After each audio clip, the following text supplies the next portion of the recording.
وعدہ مومنین سے ہے، صالحین سے ہے، نہ منافقین سے ہے، نہ مشرکین سے ہے۔ اللہ کا وعدہ مومنین سے ہے، اور وعدہ کیا ہے کہ ہم زمین کی خلافت دیں گے، اور ایسی خلافت جیسے ہم نے پہلے والوں کو دی ہے۔ قبلہ دیکھیں کتنا واضح پیغام ہے، اس میں کوئی ابہام بھی نہیں ہے کہ جناب آپ سوچتے رہیں اور ہمیں اتنی بڑی تقریریں کرنی پڑیں کہ جناب خلیفۃ اللہ کون ہے اور خلیفۃ المسلمین کون ہے۔ دیکھیں نا، خلیفۃ اللہ میں بھی فرق ہے، خلیفۃ الرسول میں بھی فرق ہے، اور خلیفۃ المسلمین میں بھی فرق ہے۔ بات سمجھ رہے؟ سیدھی سیدھی بات اللہ نے فرمائی ہے، کَمَا اسْتَخْلَفَ الَّذِينَ مِن قَبْلِهِمْ، میں ایسے ہی خلافت دوں گا جیسے میں نے پہلے والوں کو خلافت دی۔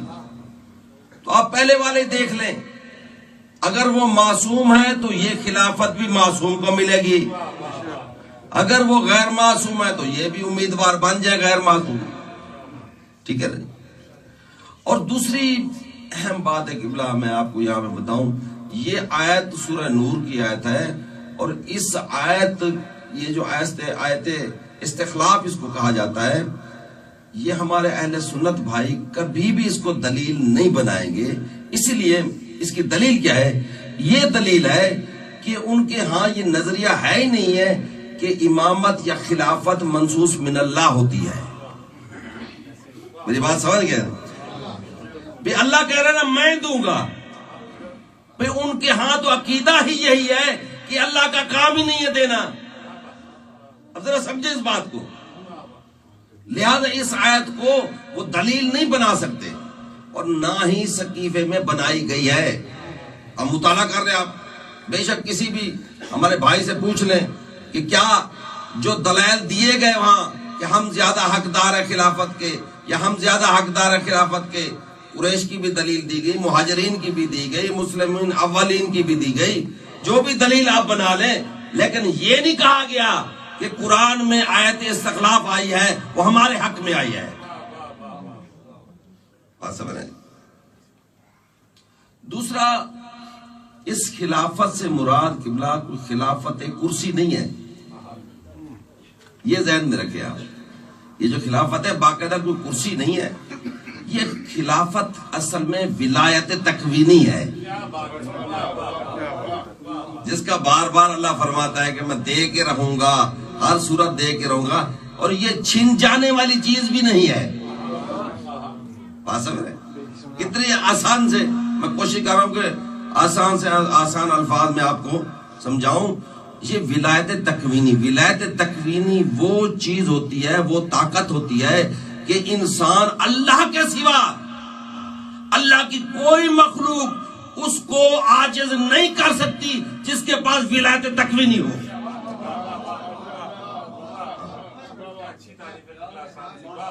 کیونکہ عطا بھی وہ کرتا ہے، وہ تو مالک ہے نا ان کا۔ ولایت تکوینی، اور مولا فرماتے ہیں، یہ میں کتاب کا حوالہ دے رہا ہوں، کتاب کا نام ہے ارشاد شیخ مفید علیہ رحمہ کی، اور منہاج الصادقین میں بھی یہ روایت ہے قبلہ۔ روایت کیا ہے کہ مولا علی علیہ السلام فرماتے ہیں، الحمدللہ الذی لم اکن عندہ منسیا، سب تعریفیں اس اللہ کی ہیں جس نے مجھے جب سے خلق کیا ہے کبھی فراموش نہیں کیا۔ دیکھ رہے ہیں میرے مولا کا، شیخ مفید کی کتاب ارشاد میں یہ قبلہ روایت ملتی ہے۔ پھر اگلی بات سنیں، الحمدللہ الذی ذکرنی فی الکتب، مولا فرماتے ہیں آسمان سے اللہ کی مخلوق کے پاس کوئی ایسی کتاب آئی ہی نہیں ہے جس میں میں علی کا ذکر نہ ہو۔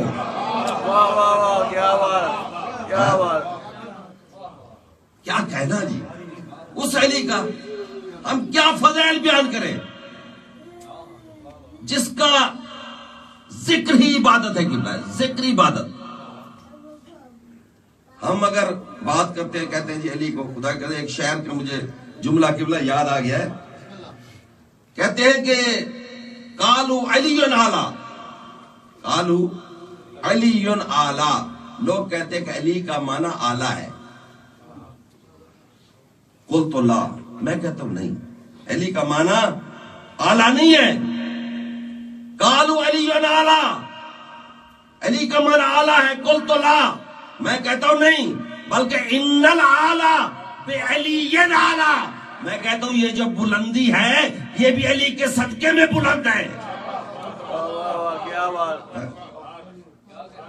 میں تو اس تعجب میں ہوں کہ یہ بلندی کیسے علی تک پہنچ گئی. علی کا ذکر قبلہ ہمارے پاس اور ہے کیا؟ ہم یہ پتہ کیوں، کسی بھائی نے مجھ سے کہا کہ جناب غدیر میری بات یاد رکھیں، یہ جو خلافت کا تعلق ہے نا یہ غدیر سے بہت زیادہ ہے، بلکہ بنیاد ہے. بہار الانوار کی روایت ہے کہ کسی نے امام سے پوچھا کہ مولا یہ جو خلافت کا ذکر آ رہا ہے اس سے کیا مراد ہے؟ امام فرماتے ہیں کیا غدیر کا میدان بھول گیا ہے تو؟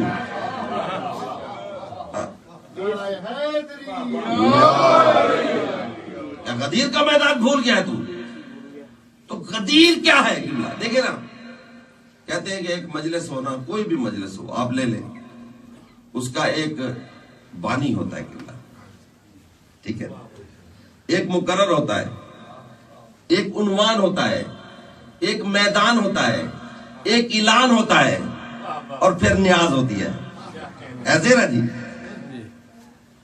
قبلہ غدیر کی جو مجلس ہے اس کا بانی رب العالمین ہے، مقرر رحمت للعالمین ہے، عنوان مولا ہے، مقرر رسول خدا، اور جس نے اعلان کیا وہ بلال ہے، اور میدان غدیر ہے. اور نیاز کیا ہے قبلہ؟ نیاز جب ہو گیا من کنت مولا فہذا علی مولا، نیاز کیا ملی؟ الیوم اکملت لکم دینکم.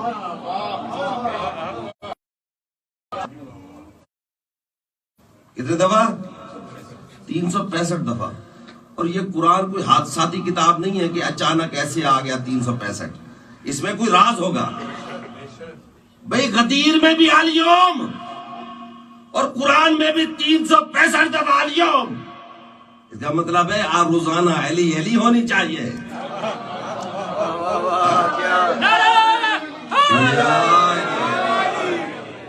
365 الیوم اکملت لکم دینکم، آج تمہارا دین مکمل ہو گیا.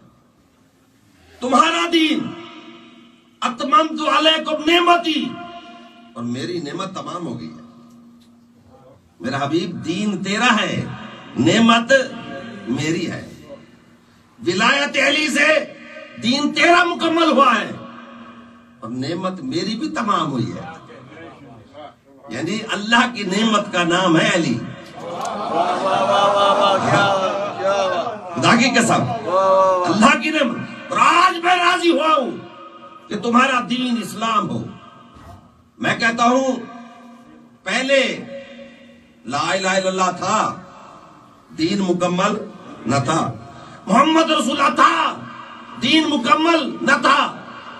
لا الہ الا اللہ تھا، نعمتیں مکمل نہ تھی. محمد رسول اللہ تھا، نعمتیں مکمل نہ تھی. لا الہ الا اللہ تھا، اللہ راضی نہیں تھا کہ دین اسلام ہو.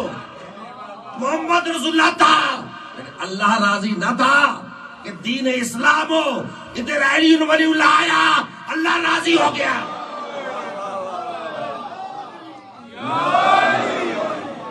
کل ایمان یک زبان نعرہ حیدری،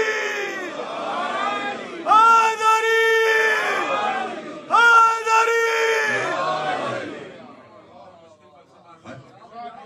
کیا بات. اور اس میں اور چیز آپ غور فرمائیں کہ دین پہلے مکمل نہیں تھا. غدیر کے اعلان سے پہلے میں نے پہلے عرض کیا ہے کہ یہ ایک نیا ادارہ، اللہ نے اس کی اپوائنٹمنٹ تو کر دی تھی. اس علی کی ایز اے ولی اپوائنٹمنٹ ہو چکی تھی. کب سے؟ جب سے اس کا وجود تھا، جب سے اللہ نے اس کو خلق کیا ہے. خلق ہی ولی بنا کے کیا ہے. انا خلقنا کل شیء بقدر، اللہ فرماتا ہے جس چیز کو بھی میں خلق کرتا ہوں بغیر مقصد کے نہیں. اگر علی کو خلق کیا ہے تو ولی بنا کے خلق کیا ہے. ہر شے کو ہم نے خلق کیا اس کی قدر کے مطابق. کیا عباس نے کیا کرنا ہے، اکبر نے کیا کرنا ہے، علی نے کیا کرنا ہے، مصطفیٰ نے کیا کرنا ہے. اللہ حکیم ہے اور اس کا کوئی فعل حکمت سے خالی نہیں ہوتا. اللہ سے بڑا حکیم کون ہے قبلہ؟ تو اعلان غدیر سے پہلے دین مکمل نہیں تھا. دین کا وارث کون ہے؟ دین کا وارث ہے محمد مصطفیٰ. مل کر درود پڑھیں بلند آواز سے.